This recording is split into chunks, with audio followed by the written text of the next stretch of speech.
विपक्ष और खासकर कांग्रेस एक बार फिर एक्सपोज हो गई है। कांग्रेस के लोग हर वक्त भ्रामक खबर के जरिए मोदी सरकार पर निशाना साधने की कोशिश कर रहे हैं, लेकिन पीएम मोदी के कार्यकाल में काम बोल रहा है। ईरान जंग की वजह से भारत में ऊर्जा संकट को लेकर कांग्रेस ने मोदी सरकार पर निशाना साधा है। कांग्रेस ने कहा है कि वर्ष 2024 से लेकर 25 और इसके बाद 2024 से लेकर 2025 के बीच भारत की कच्चे तेल आयात पर निर्भरता 84% से बढ़कर 90% हो गई है। इसी समान अवधि में भारत की एलपीजी आयात पर निर्भरता 40% से ज्यादा बढ़कर 60% से भी ज्यादा हो गई है।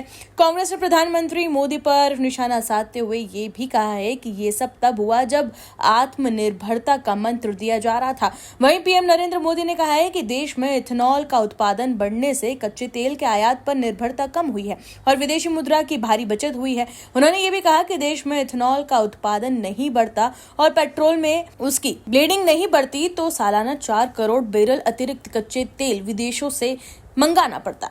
किसानों की मेहनत से देश को इस संकट की घड़ी में राहत मिली है।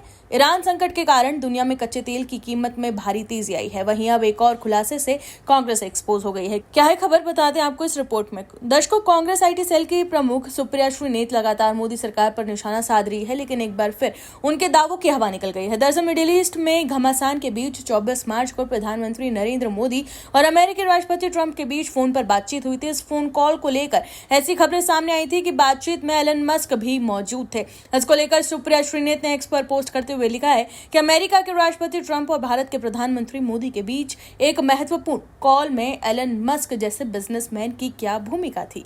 युद्ध शुरू होने के बाद ट्रंप और मोदी के बीच ये पहला कॉल था। दोनों राष्ट्राध्यक्षों के बीच एक अहम कूटनीति कॉल को भी तमाशा बना दिया गया।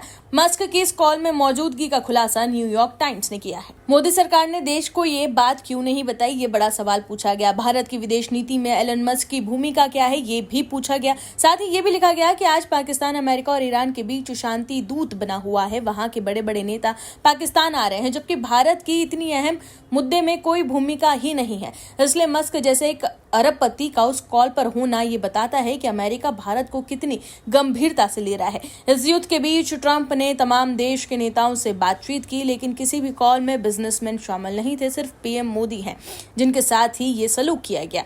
असल में तो अब सवाल ये है कि क्या ये कॉल वास्तव में पश्चिम एशिया के युद्ध के बारे में थी या मस्क के बिजनेस हितों पर चर्चा के लिए थी।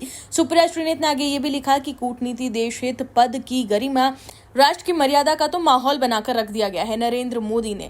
वहीं अब केंद्र सरकार ने उन सभी रिपोर्टों को सिरे से खारिज कर दिया है जिसमें यह दावा किया गया था कि पीएम मोदी और अमेरिकी राष्ट्रपति ट्रंप की हाल ही में हुई फोन कॉल में एलन मस्क भी शामिल थे। विदेश मंत्रालय ने यह स्पष्ट किया है कि 24 मार्च को हुई इस बातचीत में पूरी तरह से केवल दोनों देशों के राष्ट्रीय अध्यक्ष ही साथ में थे और उन्होंने ही फोन पर बातचीत की। विदेश मंत्रालय के प्रवक्ता ने यह साफ कहा है कि 24 मार्च को हुई टेलीफोन बातचीत में प्रधानमंत्री नरेंद्र मोदी और राष्ट्रपति ट्रंप के बीच ही ये फोन कॉल हुआ था और ये बातचीत हुई।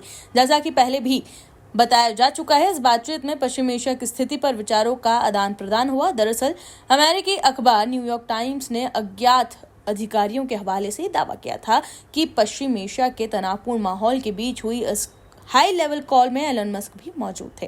फिर कांग्रेस ने अमेरिकी अखबार पर भरोसा करते हुए सरकार पर निशाना साधना शुरू कर दिया। दर्शकों, कांग्रेस को अपने देश की सरकार से ज्यादा विदेशी रिपोर्टों पर ज्यादा भरोसा है।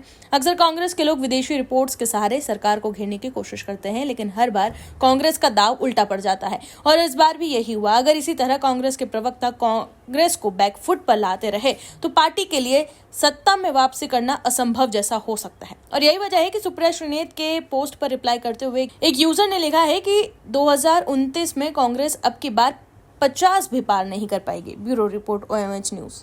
आप दर्शकों से विनम्र निवेदन है कि चैनल को सब्सक्राइब जरूर करें